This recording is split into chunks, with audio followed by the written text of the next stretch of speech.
ஆண்டவராகிய இயேசுவின் நாமத்தினாலே இந்த விடுதலை தேடி நிகழ்ச்சிக்கு உங்களை வரவேற்கிறேன். ஆண்டவருடைய உயிர்த்தெழுதலை தொடர்ந்து நடக்கக்கூடிய சம்பவங்களிலிருந்து பல காரியங்களை நாம் கற்றுக்கொண்டிருக்கிறோம். குறிப்பாக யோவான் 21வது அதிகாரத்திலிருந்து நாம் இப்பொழுது தொடர்ந்து தியானித்து கொண்டிருக்கிறோம். இன்றைக்கி ஒரு வசனத்தை, ஒரு முக்கியமான ஒரு காரியத்தை இன்றைக்கி உங்கள் மத்தியில் நான் பகிர்ந்து கொள்ள ஆசைப்படுகிறேன். யோவான் 21வது அதிகாரம் 15வது வசனம். இந்த அதிகாரத்தை படிக்கும்போது எல்லாம் நம்ம எல்லாருக்கும் பொதுவாக நம்ம மனதில் தோன்றுகிற அல்லது உடனே கேட்சியாக இருக்கக்கூடிய ஒரு பகுதி இந்த பகுதி என்ன? இயேசு சீமோன் பேதுருவை நோக்கி, யோனாவின் குமாரனாகிய சீமோனே, இவர்களிலும் அதிகமாக நீ என்னிடத்தில் அன்பாக இருக்கிறாயா என்றார். இந்த கொஸ்டின் தான். இதில் அநேக காரியங்கள் கற்றுக்கொள்வதற்கு இருந்தாலும் குறைந்த நேரத்தில் எவ்வளோ காரியத்தை உங்களுக்கு சொல்ல முடியுமோ அதில் ஒரு முக்கியமான ஒரு த்ரெட், அதை மட்டும் நான் உங்களுக்கு சொல்ல விரும்புகிறேன்.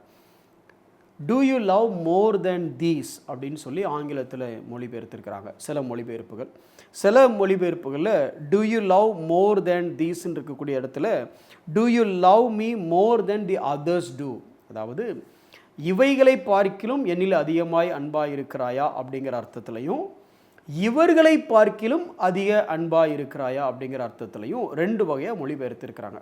இந்த ரெண்டு காரியத்தையும் நம்ம பார்ப்போம். அது எது ரீசனபிள்ங்கிறத நீங்களே புரிந்து கொள்ளலாம். முதலாவது, தீஸ், இவைகளை காட்டிலும் அப்படின்னா என்ன அர்த்தம் அப்படின்னா, லூக்கா 5வது அதிகாரத்தில் நம்ம 2 பேருக்கு ஒரு சந்திப்பு நடந்தது. பேதுரு, ஞாபகம் இருக்கா? ஞாபகம் இருக்கா ஆண்டவரே? அப்போ என்ன நடந்துச்சு? இந்த மாதிரி நான் கடலில் இருந்தேன், மீன் இல்லாமல் இருந்தேன், நைட்டு ஃபுல்லாக பிரயாசப்பட்டு வந்து உட்காந்தேன், நீங்கள் போட்டை கேட்டீங்க, போட்டை கொடுத்தேன், பிரசங்கம் பண்ணி முடித்த உடனே, என்னப்பா வாரியா கொஞ்சம் கடலுக்குள்ளே போகலாம் அப்படின்னீங்க. அண்டர் நைட்டெல்லாம் பிரயாசப்பட்டேன் அப்படின்னு சொன்னேன். இல்லை வா போகலான்னு உள்ளே கூப்பிட்டு போனீங்க. உள்ளே போனால் வலை கிழிஞ்சு இல்லை, போர்டு அமலத்தக்க மீன். இப்போ பக்கத்தில் எல்லாரையும் கூப்பிட்டு அவங்க 2 கையை கொடுக்க நான் எல்லாத்தையும் சேர்த்த உடனே தெரிஞ்சிடுச்சு நீர் யாருன்னு எனக்கு புரிஞ்சிடுச்சு. நீர் யாருங்கிறத புரிஞ்சதை விட உம்மளை போட்டில் வச்சுருந்த உடனே நான் யாருங்கிறது புரிஞ்சிடுச்சு, நான் பாவிங்கிறது புரிஞ்சிடுச்சு, நீர் பரிசுத்த தேவனுங்கிறது புரிஞ்சிடுச்சு. ஆண்டவரே வேண்டாம், என்னை விட்டு போயிருங்க அப்படின்னு. இல்லைப்பா பரவாயில்ல, வாப்பா, நான் உன்னை மனுஷனை பிடிக்கிறேன்னா ஆக்குறேன்னு சொன்ன உடனே எல்லாத்தையும் நான் விட்டுட்டு வந்தேன். சரி ரைட்டு, விட்டுட்டு வந்தியா? இப்போ அதை சம்பவத்தை ஞாபகம் வச்சுட்டு, இப்போ எல்லாத்தையும் விட்டுட்டு தானே வந்த பேதுரு, இப்போ எல்லாத்தையும் தூக்கிட்டு வந்துட்டு திருப்பி மோர் தேன் தீஸ். எது? நீ விட்ட போட்டு, நீ விட்ட நெட்டு, நீ விட்ட ப்ராஃபிட்டு, நீ விட்ட ஃபிஷ்ஷு, இப்போ என்ன பண்ணிட்ட? அதையே எடுத்துகிட்டு வந்துட்டியப்பா அப்படின்னு சொல்லி, இவைகளை காட்டிலும் உன்னுடைய பழைய வாழ்வு, உனக்கு தெரிந்த இந்த தொழில், இந்த காரியத்தை காட்டிலும் நீ என்னை அதிகமாக நேசிக்கிறாயா அப்படின்னு சொல்லி ஒரு சில வேத வல்லுநர்கள் இது விளக்குறாங்க. ஆனால் இதில் இன்னொரு முக்கியமான பகுதியை அதை இப்படி பார்க்கலாம். இதை வேதத்தினுடைய ஒப்பிட்டு நடந்த சம்பவங்களோட கம்பேர் பண்ணும் பொழுது இதை எப்படி பார்க்கலாம் அப்படின்னா, இவர்களை காட்டிலும் என்னை அதிகமாக நேசிக்கிறாயா அப்படின்னு கேட்டதை நம்ம பார்க்கலாம். ஏன் அப்படின்னா அதுக்கு காரணம் இருக்குது. அன்னைக்கு மீன் பிடிச்சிட்டு விட்டுட்டு வரும்பொழுது பேதுரு மட்டும் வரல, அதை தொடர்ந்து நீங்கள் படிச்சிங்கன்னா யோவான் வந்தார், அவனுடைய சகோதரனும் வந்தான். அப்போ இவைகள்னு பார்த்தா அவங்களே பார்த்தா கேட்கணும். இதை பேதுரு பார்த்து மட்டும் கேட்டார்னா பேதுருவுக்கும் இதுக்கும் ஏதோ ஃப்ளாஷ்பேக் இருக்குதுன்னு அர்த்தம். என்ன ஃப்ளாஷ்பேக்கு? அப்படியே கொஞ்சம் பின்னால் போனீங்கன்னா லூக்கா 22வது அதிகாரம் 23வது வசனத்தில் நம்ம ஆள் பேதுரு என்ன சொன்னார்னா, ஆண்டவர் சொன்னார், எப்பா இங்கே பாரு, பிசாசு சோதிக்கிற மாதிரி பிளானில் இருக்குது, உனக்காக நான் ஜோம் பண்ணிட்டு இருக்கிறேன் அப்படின்னு நான் மற்ற காஸ்பலில் படிக்கும்போது தெரியுது சொல்கிறாரு. அப்படி சொன்ன உடனே இவர் என்ன பண்ணிக்கணும்? அப்படியே ஆண்டவர், சரி ஆண்டவர், நானும் ஜோம் பண்ணுறேன், நீங்களும் ஜோம் பண்ணுங்க அப்படின்னு சொல்லியிருக்கணும். இவர் எந்திரிச்சு என்ன சொன்னார் தெரியுமா?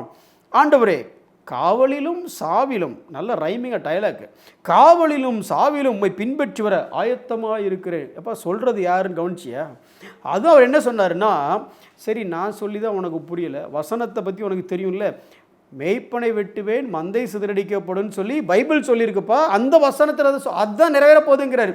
அப்போ ஆண்டவரே, உங்களுக்கு பீட்டரை பற்றி இன்னும் சரியாக தெரியல அப்படிங்கிற ஆட்டிடியூடில் காவலிலும் சாவிலும் உம்மை பின்பற்றி வர ஆயத்தமாக இருக்கிறேன் அப்படின்னு சொன்னார். இது அவருடைய ஸ்டாண்டு. சரி பரவாயில்லன்னு விட்டுடலாம். இப்போ அதுக்கு அடுத்து அதே யோவான் 13வது அதிகாரம் 36வது வசனத்தில் ஆண்டவர் போகும்பொழுது, ஆண்டரே எங்கே போறீர் அப்படின்னு கேட்டான். அவர் கேட்டதுக்கு அவர் சொன்னார், நான் போகிற இடத்துக்கு இப்பொழுது நீ என் பின்னே வரக்கூடாது, பிற்பாடு என் பின்னே வருவாய் அப்படின்னு ஒரு அழகான ஒரு அர்த்தத்தில் சொல்கிறார். இன்னும் பரிசுத்த ஆவியானவர் வர வேண்டியிருக்கு, பலன் வர வேண்டியிருக்கு, செய்ய வேண்டிய காரியம் இருக்குது, நிறைய சொல்கிறார். ஆனால் அவர் உடனே பேதுரு இன்னும் நீங்கள் இந்த பீட்டரை புரிஞ்சிக்கவே இல்லை ஆண்டவரே அப்படின்னு சொல்லிட்டு பேதுரோட பதில் யோவான் 13:37. பேதுரு அவரை நோக்கி, ஆண்டவரே, நான் இப்பொழுது, அவர் சொன்னார் பின்னே, லேட்டர் பாயிண்ட் ஆஃப் டைம். ஆனால் நம்மளால சொல்கிறாரு நான் இப்பொழுது உமக்கு பின்னே ஏன் வரக்கூடாது? ஏன் வரமாட்டேன் வரவிடும் என்னென்ன அவ்வளோ சீப்பாக நினச்சிங்கன்னா யாருன்னு உங்களுக்கு சரியாக புரியலையே. நான் ஏன் இப்போ வரக்கூடாது? உமக்காக என் ஜீவனையும் கொடுப்பேன், காவலிலும் சாவிலும்னு சொன்னவர் இப்போ என்ன சொல்லிட்டாரு? இப்போவே வர ஜீவனோட கொடுப்பேன்னு சொல்லிட்டார். சரி, இதுவும் அவருக்கு இருந்த ஜீல்னு வச்சுக்கலாம், வைராக்கியம் பிரதர் அப்படின்னு வச்சுக்கலாம். இன்னொரு பகுதியை வாசிங்க, மத்தேயு 26வது அதிகாரம் 33வது வசனம். அங்கே தான் பிரச்சனை. என்ன பிரச்சனை? பேதுரு அவருக்கு பிரயுத்தரமாக, உமது நிமித்தம் எல்லாரும் இடரல் அடைந்தாலும் நான் ஒரு காலும் இடரல் அடையேன். இங்கே தான் பிரச்சனை. என்ன பிரச்சனை? இவனுகளை மாதிரி நினச்சிடாதீங்க, இவனுகளை விட அதிகமாக நான் நேசிக்கிறேன். அதுவும் இப்போ இல்லை, எப்போனாலும் அப்படி தான் யோசிப்பேன். நம்மளெல்லாம் நீங்கள் சாதாரணமாக இடம் போட்டுறாதீங்க அப்படின்னு சொன்னவர். இன்னும் மார்க்கு 14வது அதிகாரம் 29வது வசனத்தை வாசித்து பார்த்தீங்கன்னா, அதற்கு பேதுரு, உமது நிமித்தம் எல்லாரும் இடரல் அடைந்தாலும் நான், யாரு? நான் ஒரு காலும், இங்கே நான் இடரல் அடையேன் இருக்கு, மத்தேயுல நான் ஒரு காலும் இடரல் அடையேன். இந்த விஷயந்தான் இங்கே கனெக்ட் ஆகுது. என்ன பேதுரு ஒரு ஸ்டேட்மெண்ட் சொன்ன ஞாபகம் இருக்கா? இவர்கள் எல்லாரை காட்டிலும் நான் அதிகமாக நேசிக்கிறேன், இவர்கள் எல்லாரை காட்டிலும் காவலானாலும் சரி, சாவானாலும் சரி, ஜீவனானாலும் சரி, விட எதையும் தயாராக இருக்கிறேன் நீ சொன்னியப்பா. நீ சொன்ன அதே ஸ்டேட்மெண்ட் இப்போ நான் உனக்கு திரும்ப கேட்குறேன், இவர்கள் எல்லாரை காட்டிலும் நீ என்னை அதிகமாய் நேசிக்கிறாயா? என் மீது அன்பாக இருக்கிறாயா? எனக்கு அருமையான சகோதரனே சகோதரியே, இயேசு பேதுருவுடைய அன்பை டெஸ்ட் பண்ணல, அவனுக்கு இன்னொரு விஷயத்தை புரிய வைக்கிறார். என்ன அப்படின்னா, உன்னுடைய மிகப்பெரிய அன்பு, என் மேலே இருக்கிற அன்பை விட அதில் ஒரு பெருமை தெரிய வருது, அந்த போஸ்ட், அதை தான் ஹேண்டில் பண்ணுறாரு. அந்த பெருமை, அந்த போஸ்ட்ஃபுல் ஸ்டேட்மெண்ட்ஸ். இன்னும் சொல்லப்போனால், நீ என் மேலே வச்சிருக்கிற அன்பை நினச்சி பெருமைப்படுறதை விட இவர்கள் எல்லாரும் காட்டிலும் அதிகமாக அன்பு வச்சிருக்கிறேங்கிற ஒரு பெருமை உனக்குள்ள இருக்குது பார்த்தியா, அந்த பெருமையை தான் இங்கே டீல் பண்ணுறாரு. 3 முறை நீ தான் மறுதளிச்ச, எல்லோரும் ஓடி போனாங்க, ஆனால் நீ தான் மறுதளிச்ச. ஏன் தெரியுமா? அவனை கொஞ்சம் பக்குவப்படுத்துகிறாரு. ஆனால் கில்ட் கான்ஷியஸுக்களை வச்சு அவனை கண்டம் பண்ணல, அவனை பக்குவப்படுத்துகிறார். இப்போ அவனுக்கு அதை புரிய வைக்கிறார்.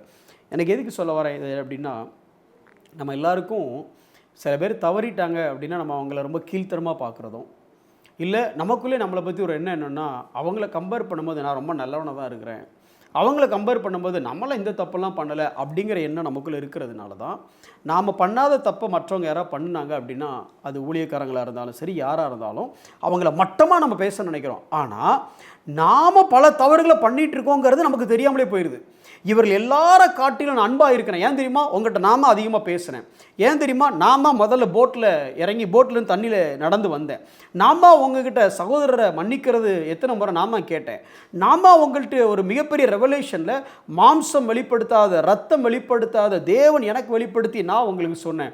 நான் தான் மறுரூப மலையில் உங்களை பார்த்தேன். அப்படி இதே மெயின்டைன் பண்ணி பேதுருக்குள்ளே என்னென்னா, இவங்க எல்லாம் விட்டுருவாங்க ஆண்டவரே, நான் பர்ஃபெக்ட் ஆக்கும், என் லவ் ஸ்ட்ராங் அப்படின்னு சொல்கிற அந்த போஸ்ட்.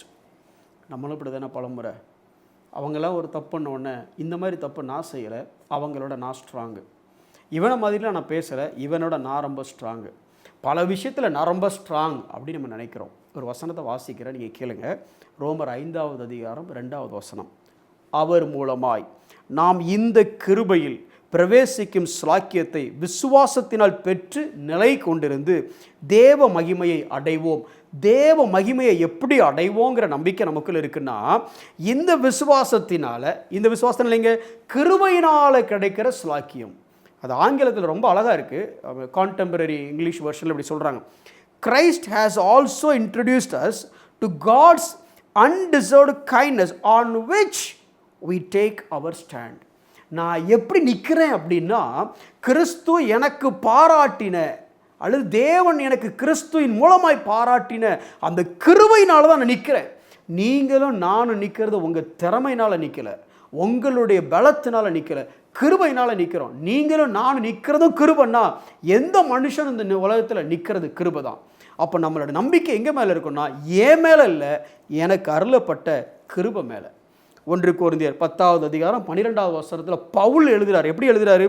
இப்படி இருக்க தன்னை நிற்கிறவன் எண்ணுகிறவன் விழாதபடிக்கு எச்சரிக்கையாக இருக்க கடவன். யார்? நீங்கள் மற்றவன் விழுந்துட்டா நீங்கள் விழலன்னு நினைக்கிறீங்களா?